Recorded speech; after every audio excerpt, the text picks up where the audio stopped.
এভাবে যদি কাচকি শুটকি দিয়ে কচুরমুখী রান্না করা যায় কিন্তু 2 প্লেট ভাত এমনি নিমিশে শেষ হয়ে যাবে বন্ধুরা। আপনারা বলতেও পারবেন না কখন যে আপনার প্লেট খালি হয়ে গিয়েছে, এত মজা হয়। দুর্দান্ত স্বাদের এই রেসিপিটা আমি কিভাবে রান্না করেছি দেখতে চাইলে বন্ধুরা অবশ্যই আমার পুরো ভিডিও জুড়ে থাকতে হবে। তো একটা লাইক দিয়ে আমার সাথে কন্টিনিউ করার অনুরোধ রইল। আর চ্যানেল নতুন বন্ধু হয়ে থাকলে অবশ্যই চ্যানেলটিকে সাবস্ক্রাইব করে বেল বাটনটা অন করে দিবেন, যেন আমি ভিডিও দেওয়ার সাথে সাথে নোটিফিকেশনটা আপনাদের মাঝে পৌঁছে যায়। অনেক অনেক মজা হয়, লোভনীয়। আমি মূল রেসিপিতে চলে যাচ্ছি, আশা করি ভালো লেগেছে। বিসমিল্লাহির রহমানির রহিম। আসসালামু আলাইকুম। কেমন আছেন বন্ধুরা? আশা করি যে যেখানে আছেন সবাই অনেক অনেক ভালো আছেন। আজকে আরেকটা নতুন রেসিপি নিয়ে চলে আসছি।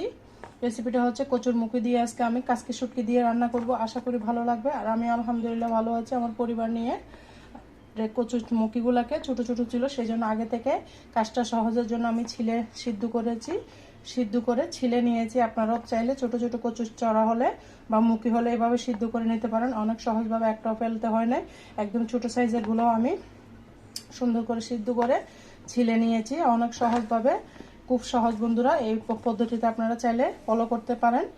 আর এই কচুরমুখীটা রান্না করবো আমি কাচকি শুটকি দিয়ে। কাচকি শুটকিগুলোকে ভিজিয়ে রেখেছি। কাচকি শুটকিতে অনেক কিন্তু ময়লা থাকে বন্ধুরা।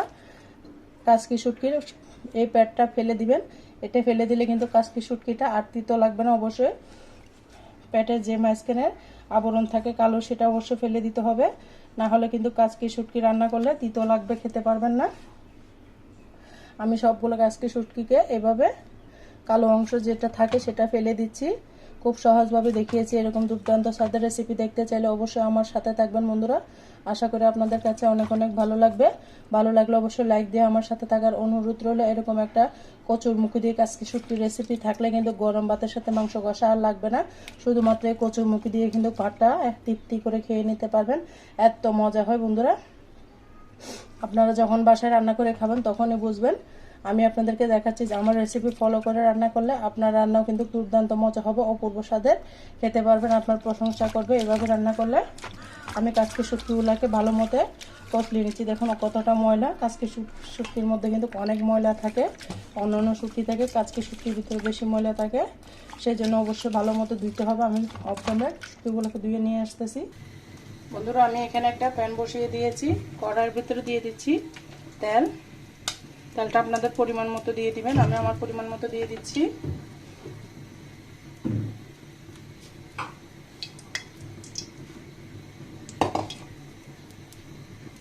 কচুরমুখীর মধ্যে অবশ্যই রসুনের পরিমাণটা বেশি দিতে হবে। আমি এখানে বেশি রসুনটা দিয়েছি।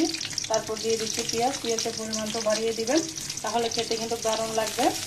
দিয়ে রসুনের আমি গোটা একটা বেশি রসুন দিয়েছি। রসুনের পরিমাণটা বেশি দিলে কচুরমুখীটা খেতে ভালো লাগে। কচু মানেই রসুন, জানি না আপনারা দেন কিনা। আমার কাছে কচুতে রসুন দিলে বেশি বেশি মজা লাগে, সেই জন্য একটু হালকা করে আমি ভেজে নিব। অনেক অনেক মজা হয় এইভাবে কচুরমুখী রান্না করলে, খেতে অপূর্ব লাগে। আপনারা যারা ভিডিও দেখতে যে এতটুকু এসে গেছে ধন্যবাদ। আর যারা একটা লাইক দেন অবশ্যই ছোট একটা লাইক দিয়ে আমার সাথে থাকার অনুরোধ রইল।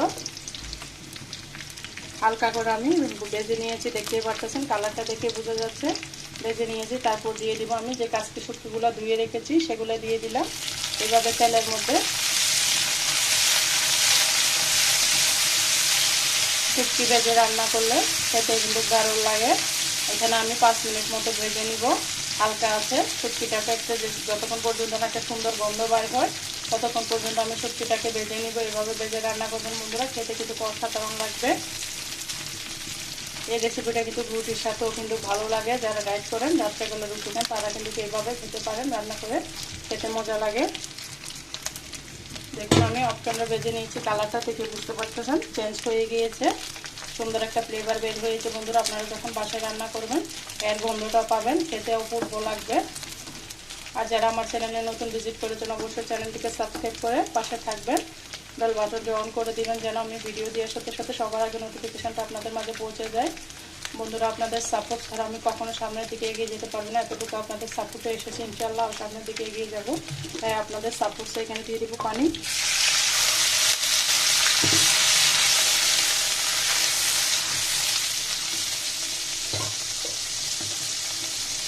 পানিটা দিয়ে মশলাটাকে ভালো মতো কষিয়ে নেব। দিয়ে দিচ্ছি স্বাদ মতো লবণ। আমি এখানে 1 কেজি কচুর ছড়া নিয়েছি বন্ধুরা। 1 কেজি কচুর ছড়ার জন্য আমি 2 চামচ হলুদের গুঁড়া দিয়েছি, 1.5 চামচ হবে, এই চামচ দিয়ে দিয়েছি উল্টো করে 1.5 চামচ হবে।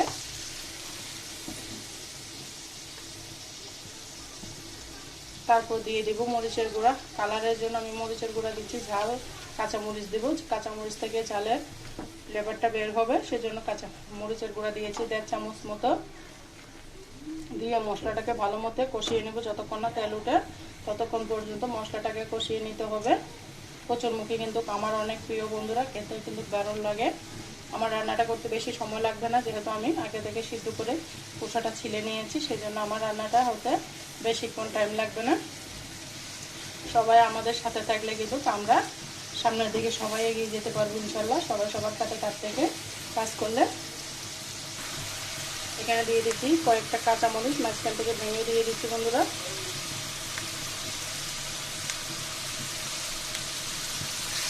দেখুন আমার মশলাটা কষানো হয়ে গিয়েছে, তেলটা উঠে গিয়েছে।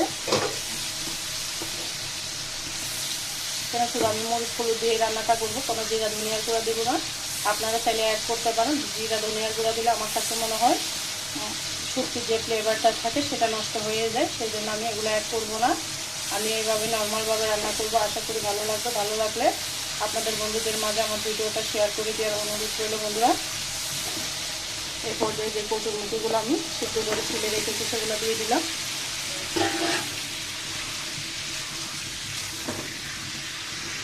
চুলার আগুনটা কমিয়ে রেখেছি, এই রান্নাটা করতে আমার বেশিক্ষণ টাইম লাগবে না বন্ধুরা।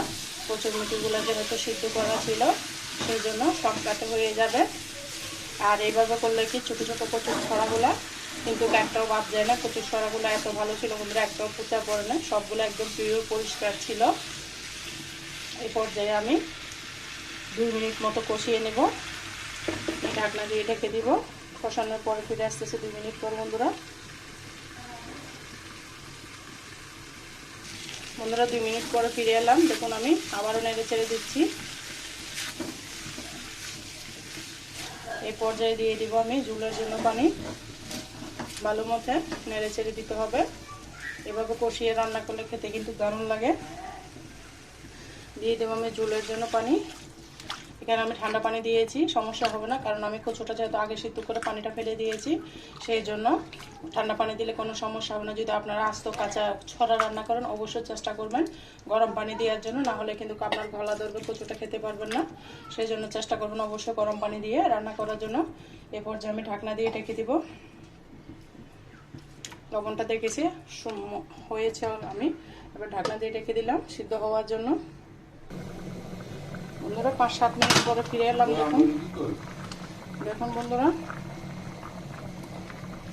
আমার কচুরমুখিগুলো কিন্তু একদম রেডি হয়ে গিয়েছে।